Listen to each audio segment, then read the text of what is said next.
Okay, so connecting with the previous lecture, I am just going today to show you that how you will be working with the decision analysis. So I will discuss some basic concepts of probability, that how you can use the probabilistic approaches while to decide.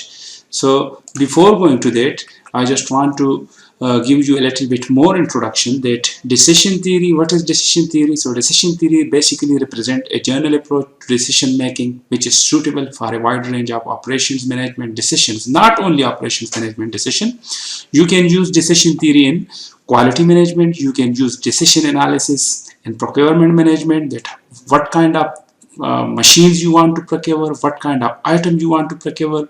In the capacity planning, what should be the capacity, what should be the capacity of warehouse, what should be the capacity of your plant, what should be the capacity of your production area, where you need to locate, your warehouse, where you need to locate your assembly, where you want, what kind of product you need to buy, should you need to procure or you need to do an outsourcing process, what kind of product you're looking for, what kind of service, specifically in the design phase, what should be the design, especially the equipment selection. So decision, as I already mentioned in my previous lecture, you can use this decision theory, decision analysis in your everyday ordinary life. So starting from the concept of decision theory, in most management sciences, decisions are made in an environment of uncertainty. So in previous lecture, I have already discussed in great detail that we have two states. One is risk and one is, three states. One is certain, one is uncertain, and one is risk.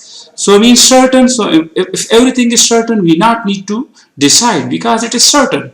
But if it is not certain, then it will be a risk or it will be an uncertain situation. Risk will be, you know the possible outcome. As I already mentioned, if we throw a coin, you know the possible outcome of a coin. Maybe it will be a head or it will be a tail.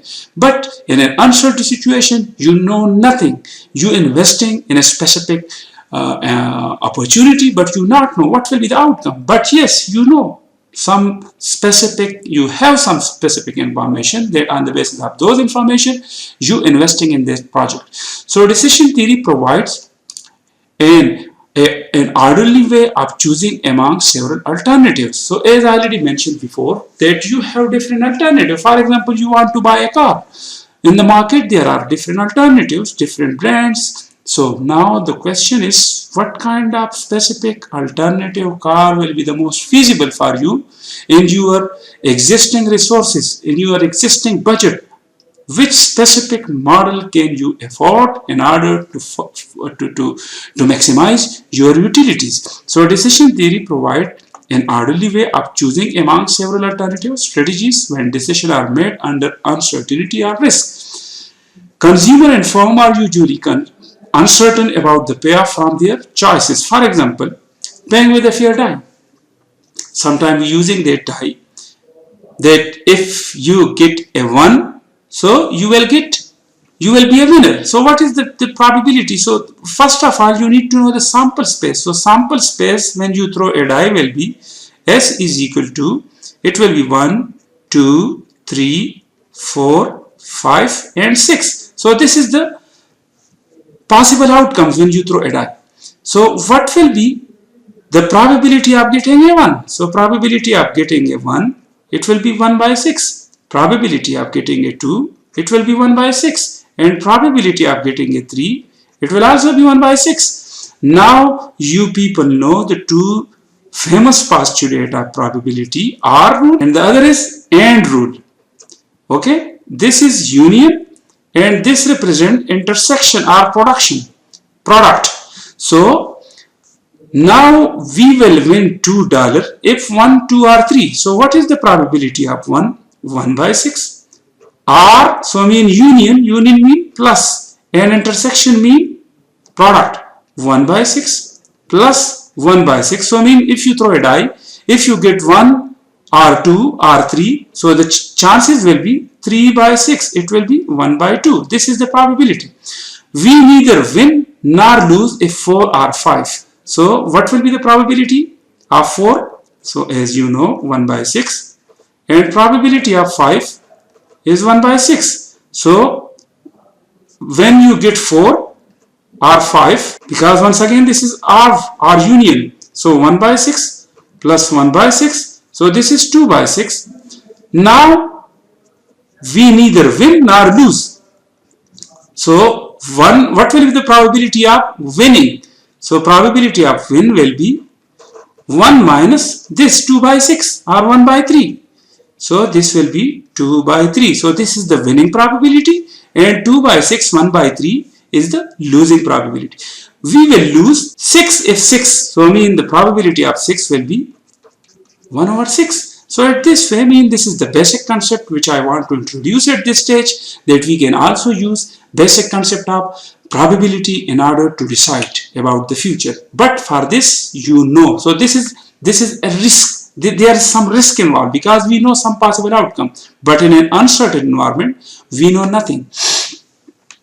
So proceeding to the further application of probability in decision theory, first of all, you need to identify possible future condition called state of the nature. What are the possible conditions? For example, if you invest, what will be the possible condition? It will be a win or lose. You will get more revenue or you will lose.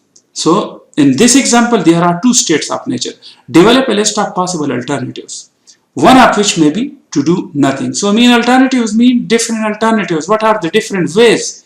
What are the different solutions? And all these solutions will be independent. Independent means that there will be no dependencies among these alternatives. Determine the payoff associated with each alternative. Okay, if I invest in a specific project, if I invest $10, if in the future, if the organization progress, then in that case my profit will be 20.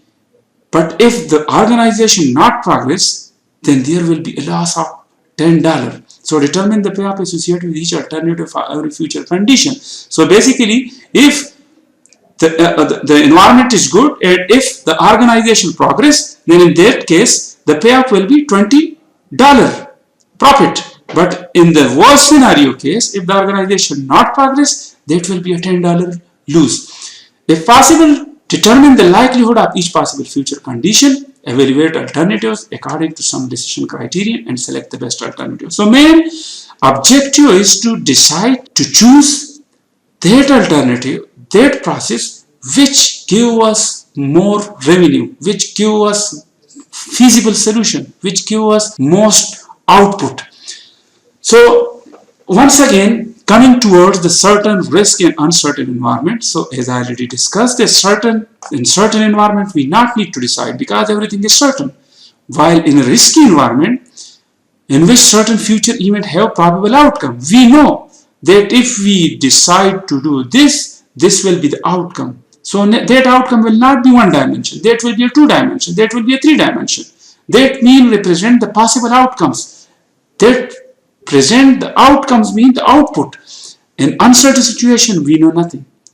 Future is blind. We know nothing. Environment in which it is impossible to assess the likelihood of various future events. So we will discuss these two specific phenomena, risk and uncertain situation.